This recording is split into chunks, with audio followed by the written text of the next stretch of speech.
Okay, guys, so let's continue the next concept of encapsulation and polymorphism. So encapsulation ante enti? Let's continue. ENCAPSULA encapsulation. So let's refactor. So encapsulation ante the thing is we are hiding. It is process of protecting the data. It's a process of protecting the data. So దాంట్లో మనకి private protected public 3 ఉంటాయన్నమాట. Okay. అంటే ఏందంటే for example మనకు ఒక class ఉంది. Class bank ఉంది. Okay. దీంట్లో మనకు నేమ్ ఉంది. కానీ బ్యాలెన్స్ కూడా ఉంది. నేమ్‌తో పాటు బ్యాలెన్స్ ఉంది. అకౌంట్ నంబర్ ఉంది. ఓకే. Account number. సో ఇప్పుడు నేను సెల్ఫ్ డాట్ నేమ్ ఇచ్చా. కానీ సెల్ఫ్ డాట్ బ్యాలెన్స్ ఇచ్చా. Self dot _1_ account number equal to account number ఇచ్చా. సో ఇప్పుడు నేను ఇక్కడ 3 వేరియబుల్స్ ఉన్నాయి. ఒకటి public means it is not having any underscore. ఒకటి double underscore which is private. ఇంకోటి single underscore which is protected. Public, private, protected difference ఏందంటే public means it can be accessible directly. గుర్తుపెట్టుకోండి. It can be accessible directly. ఇప్పుడు నేను చూపిస్తా చూడండి. I will create outside of the world అని చెప్పేది. O = bank of Sagar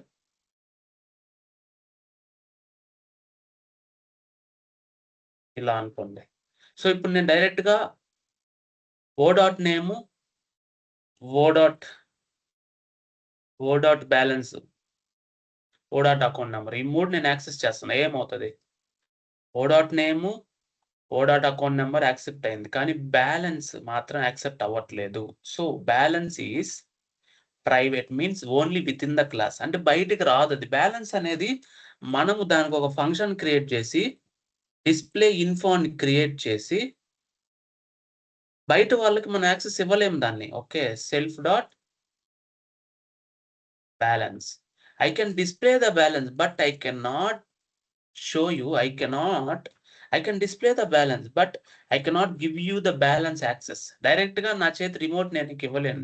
నువ్వు దాన్ని యాక్సెస్ చేయొచ్చు. కానీ అది ప్రైవేట్. అంటే ఒక పబ్లిక్ మెథడ్ క్రియేట్ చేసి private variable cannot be accessible out side of the class, only with in the class. అంటే మీరు గమనించండి, బ్యాలెన్స్ వేరియబుల్ డైరెక్ట్ గా మీరు అప్డేట్ చేయలేరు. మీరు విత్డ్రా చేస్తూనో డిపాజిట్ చేస్తూనే అది అప్డేట్ అవుతుంది. కానీ మీరు దాన్ని డైరెక్ట్ గా నా బ్యాలెన్స్ ఉందని చెప్పి నేను మార్చగలుగుతానా? Balance cannot be changed. అదే నేను చెప్పేది. Balance cannot be, it is a dependency variable. Direct గా దానికి యాక్సెస్ ఇవ్వలేము. That is private. Private cannot be accessed. So that is the data privacy. Data privacy కోసం encapsulation. Are you getting my point? ఇప్పుడు నేను account number కి 1_ ఇచ్చా. ఇప్పుడు ఏమవుతుంది? అకౌంట్ నెంబర్ కూడా యాక్సెస్ అవ్వదు. Protected means it can be protected. అంటే ఇప్పుడు సార్ ప్రొటెక్టెడ్ కి ప్రైవేట్ కి తేడా ఏందంటే ఇప్పుడు బ్యాంక్ ఉంది. ఇదే బ్యాంక్ నేను హెచ్‌డిఎఫ్‌సి బ్యాంక్ తీసుకున్నా. దాని లోపల బ్యాంక్ ఇచ్చా. ఓకే. ఈ హెచ్‌డిఎఫ్‌సి బ్యాంక్ ఏదైతే ఉందో దాంట్లో నేను సూపర్ కాల్ చేసి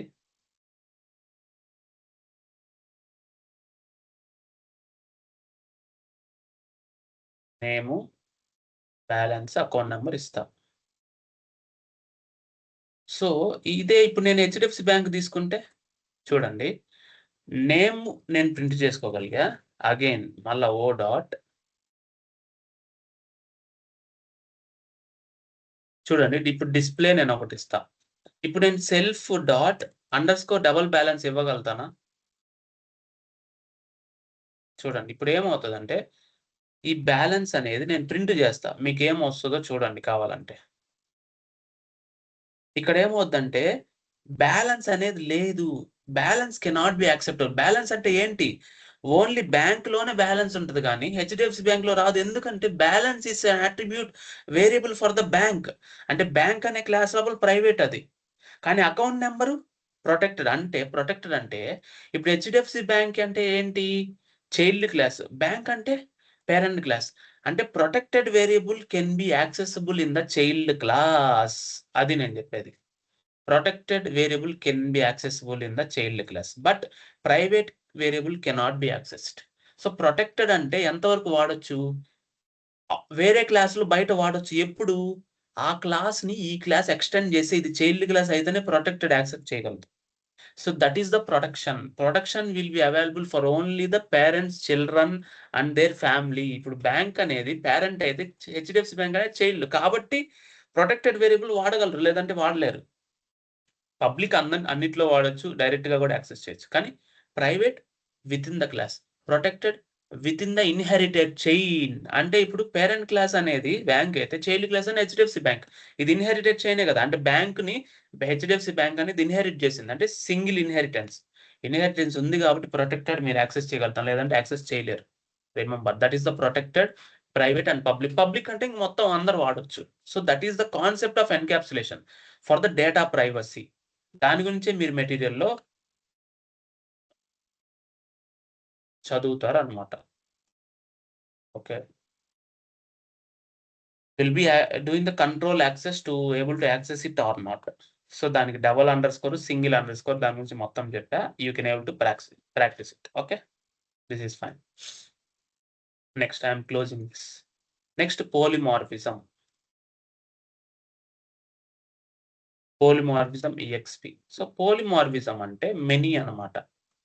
పాలి మీన్స్ మెనీ, మీన్స్ ఒకటే క్లాస్ లో ఒక మెథడ్ ఉంది, ఇంకొక క్లాస్ లో ఇంకొక మెథడ్ ఉంది, బట్ సేమ్ నేమ్. అంటే అది ఎలా, డిపెండెన్సీ ఎలా ఉంటుంది, సో దాని సిచ్యువేషన్ ఏంటి అనేది మొత్తం దాని గురించి చెప్తాం అనమాట. So polymorphism means many, there are many methods with same name but with different logic. Are you getting my point? There are many methods with same name but different logic. So ఇప్పుడు నేను ఏం చేస్తానంటే, మనకి class bird ఉంది, we have different fly, print flying. తర్వాత we have sparrow. అది board ని parent class గా తీసుకొని ఇప్పుడు ఫ్లై, అంతేనా, ఫ్లై. తర్వాత అగైన్ we have వాక్ ఉంది, ప్రింట్ వాకింగ్. సో మీరు గుర్తుపెట్టుకోండి, నేను బోర్డ్ అనే క్లాసు స్పారో బోర్డ్ అనే క్లాస్ ని ఇన్హెరిట్ చేసింది, అంతేనా. సో ఇక్కడున్న ఫంక్షన్ ఏదైతే ఉందో దాన్ని ఓవర్ రైట్ చేసి ఇక్కడ ఇదే నేమ్ తో ఉంది, means this is run time. అదే ఇంకొక క్లాస్ ఉంది మనకి, ఫర్ ఎగ్జాంపుల్ పీకాక్ ఉంది, పీకాక్ ని స్పారోని తీసుకుంది, మళ్ళీ పీకాక్ కూడా ఫ్లై చేస్తుంది, పీకాక్ వాక్ చేస్తుంది, మళ్ళీ పీకాక్ మళ్ళీ ఫ్లై చేస్తుంది అనమాట, ఫ్లయింగ్. సో ఇప్పుడు ఏంటి అంటే మీరు గమనించారంటే, ఇప్పుడు నేను పీకాక్ వాడినప్పుడు స్పారోలో ఉన్న ఫంక్షన్ కాల్ చేస్తుందా, బోర్డ్ లో ఉన్న ఫంక్షన్ చేస్తుందా, ఇక్కడ ఉన్న ఫంక్షన్ కాల్ చేస్తుందా?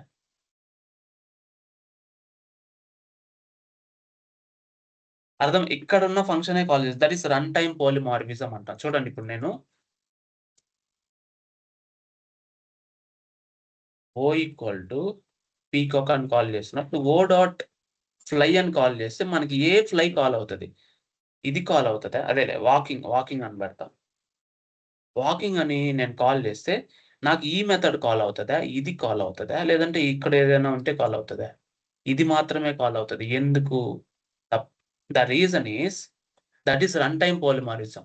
ఇప్పుడు నీకు పేరెంట్ క్లాస్ లో ఒక ఫంక్షన్ ఉంది, అదే మళ్ళీ చైల్డ్ క్లాస్ లో కూడా ఇంకొక ఫంక్షన్ అదే నేమ్ తో ఉంది అనుకోండి, ఇక్కడ కూడా అదే నేమ్ తో ఇంకొక ఫంక్షన్ ఉందంటే the implementation, the final concrete class మీరు దేన్నైతే ఆబ్జెక్ట్ క్రియేట్ చేస్తున్నారో దాంట్లో ఉన్నది కాల్ అవుతుంది. దాన్ని రన్ టైమ్ పోలిమార్ఫిజం అంటాం. Are you getting my point? దాన్ని ఏమంటాం? Run time polymorphism. That we will call as run time polymorphism. Here polymorphism అంటే మెనీ మెథడ్స్ ఉన్నాయి. ఇప్పుడు మీరు చూడండి, పీకాక్ స్పారోని ఇన్హెరిట్ చేసినప్పుడు స్పారోలో ఉన్న వాక్ మెథడ్ ఉంది, ఇక్కడ ఉన్న వాక్ మెథడ్ ఉంది. అగైన్ మళ్ళా స్పారో బోర్డ్ ని ఇన్హెరిట్ చేసినప్పుడు ఇక్కడ ఒక ఫ్లై మెథడ్ ఉంది, ఇక్కడ ఒక ఫ్లై మెథడ్, అంటే మల్టిపుల్ ఫ్లై మెథడ్స్ ఉన్నాయి. But it will be getting the most updated fly method which is the nearest fly method. ఇప్పుడు పీకాక్ మీరు ఆబ్జెక్ట్ క్రియేట్ చేసినప్పుడు మీకు ఇక్కడ ఒక వాక్ మెథడ్ ఉంది, ఇక్కడ ఒక వాక్ మెథడ్ ఉంది. మళ్ళీ ఇక్కడ ఒక ఫ్లై మెథడ్ ఉంది, ఇక్కడ ఒక ఫ్లై మెథడ్ ఉంది, ఇక్కడ ఒక ఫ్లై మెథడ్ ఉంది. ఏది యాక్సెప్ట్ చేస్తది? The last updated overrided one అంటే ఇదే కదా, ఇదే యాక్సెప్ట్ చేస్తుంది. That is run time polymorphism. Are you getting my point? So ఇప్పుడు ఆపరేటర్ ఓవర్లోడింగ్ అంటే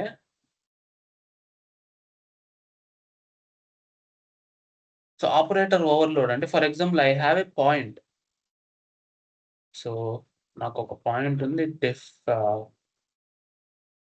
ఇనిట్ తీసుకుంటాను, self dot x, self dot y. I have display, I will do display అనమాట. So print. So ఇప్పుడు ఏంటంటే సరే, operator overloading ఇంకేదైనా ఒక example అయినా మనం తీసుకోవచ్చు. డెఫినేషన్ కాదు, ఇది క్లాస్.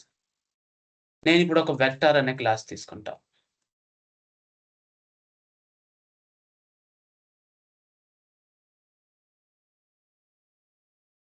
సో ఇప్పుడు నేను వెక్టర్ తీసుకుంటే ఏమవుతుంది అంటే self dot y. Okay,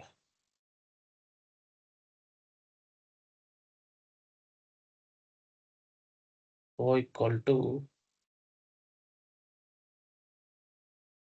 1, 2.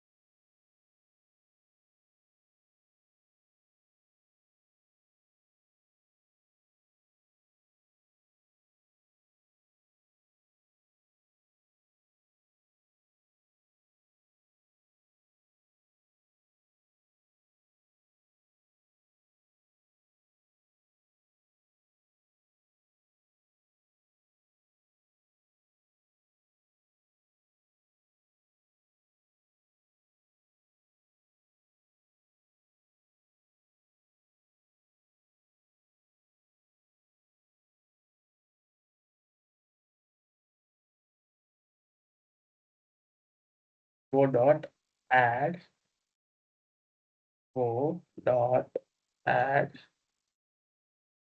O dot display చేద్దాం.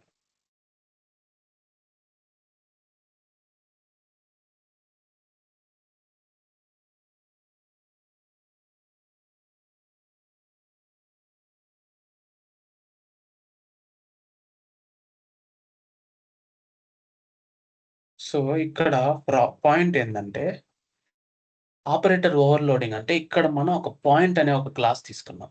సో ఆ పాయింట్ అనే ఒక క్లాస్ లో మనకి ఎక్స్ అండ్ వై అంటే పాయింట్ అంటే ఏంది, ఒక ఎక్స్ యాక్సిస్, ఒక వై యాక్సిస్. అంటే ఒక దగ్గర నుంచి ఇంకో దగ్గరికి వెళ్ళడం ఒక పాయింట్, అంతేనా? ఒక దగ్గర నుంచి ఇంకో దగ్గరికి గీస్తాం మన పాయింట్. సో ఆ పాయింట్ ని గీసేటప్పుడు మనం వెక్టార్ అనే ఒక పాయింట్ తీసుకున్నాం. అంటే వెక్టార్ అనే క్లాస్ కి పాయింట్ అనే క్లాస్ ని మనం ఇన్హెరిట్ చేసినప్పుడు ఇప్పుడు మనం వెక్టార్‌కి ఒక ఆబ్జెక్ట్ క్రియేట్ చేసాం. అంటే ఎక్స్, వై యాక్సిస్ అనేది ఇచ్చాం. అంటే ఎక్స్ అనేది 11, వై అనేది 12లో ఇచ్చాం. అంటే ఎక్స్ అనే వాల్యూ 11, వై అనే వాల్యూ 12 ఇచ్చాం.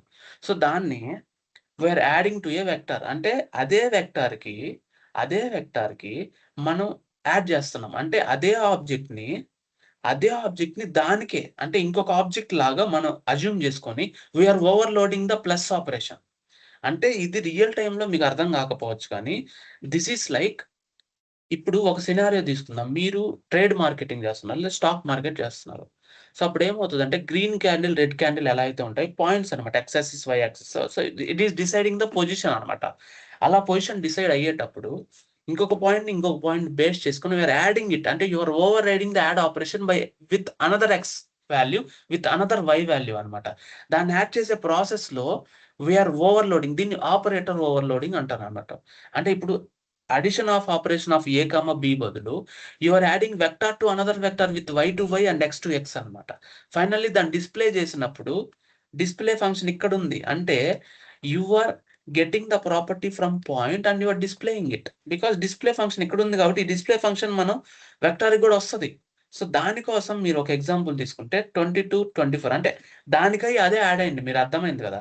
నేను ఏదైతే యాడ్ చేశానో ఇదే నంబర్స్ దానికే మళ్ళీ యాడ్ అయ్యాయి. So that's operator overloading. That is one of the concept అన్నమాట. అర్థమైంది కదా!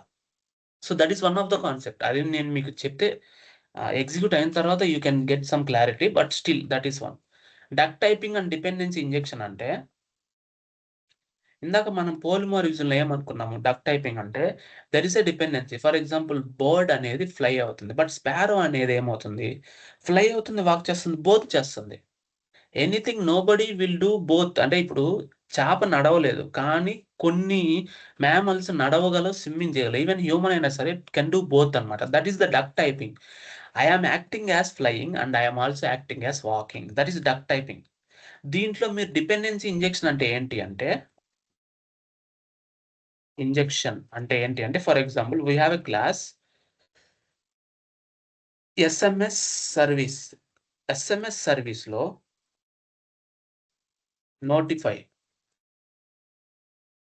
నోటిఫై ప్రింట్, సెండ్ ఎస్ఎంఎస్ ఇదొకటి. ఓకే. దీన్ని గుర్తుపెట్టుకోండి. తర్వాత we have class email service. Okay. గుర్తుపెట్టుకోండి, చాలా important. Send, notify, send email. So, ఇప్పుడు గుర్తుపెట్టుకోండి, మీరు ఏ నోటిఫికేషన్ ఎంటర్ చేస్తున్నారనేది మీరు ఏదైనా ఒక యాప్ ఇన్‌స్టాల్ చేసుకున్న తర్వాత మీరు పర్మిషన్స్ ఇచ్చేటప్పుడు I want to enable email service, I want to enable SMS service. Then only you will get the notification. దాన్ని డిపెండెన్సీ అంటాం. ఫర్ ఎగ్జాంపుల్ మనం తీసుకుందాం def get notify. Get notify అనే దానికి నువ్వేం చేస్తున్నావు? గెట్ నోటిఫైకి సర్వీస్ ఇస్తున్నావు. అది ఏ సర్వీస్ అయితే అది వస్తదో return service dot notify. Are you getting my point? So, ఇప్పుడు మీరు గమనించండి.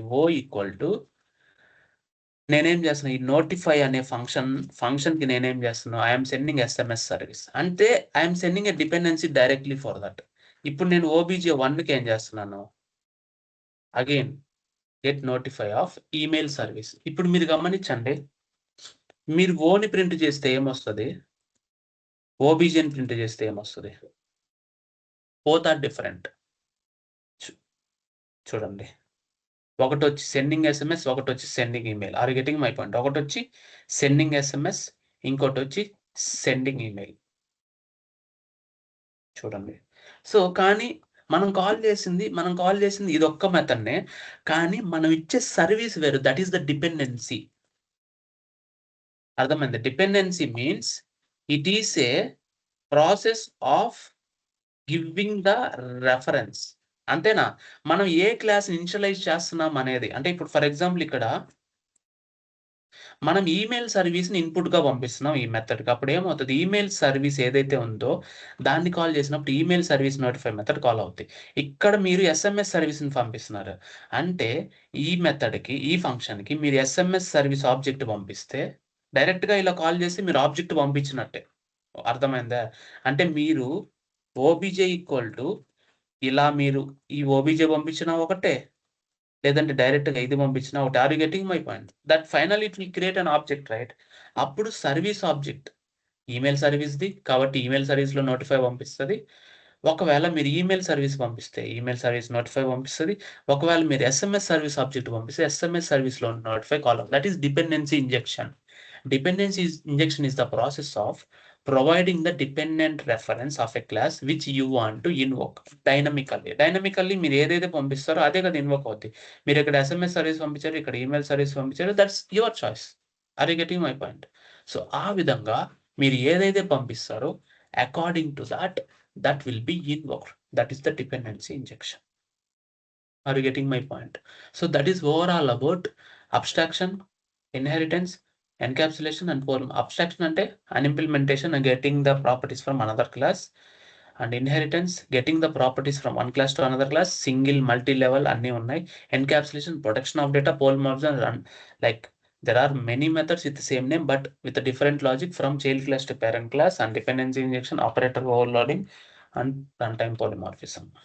So that's what about today. So see you in tomorrow in day 51.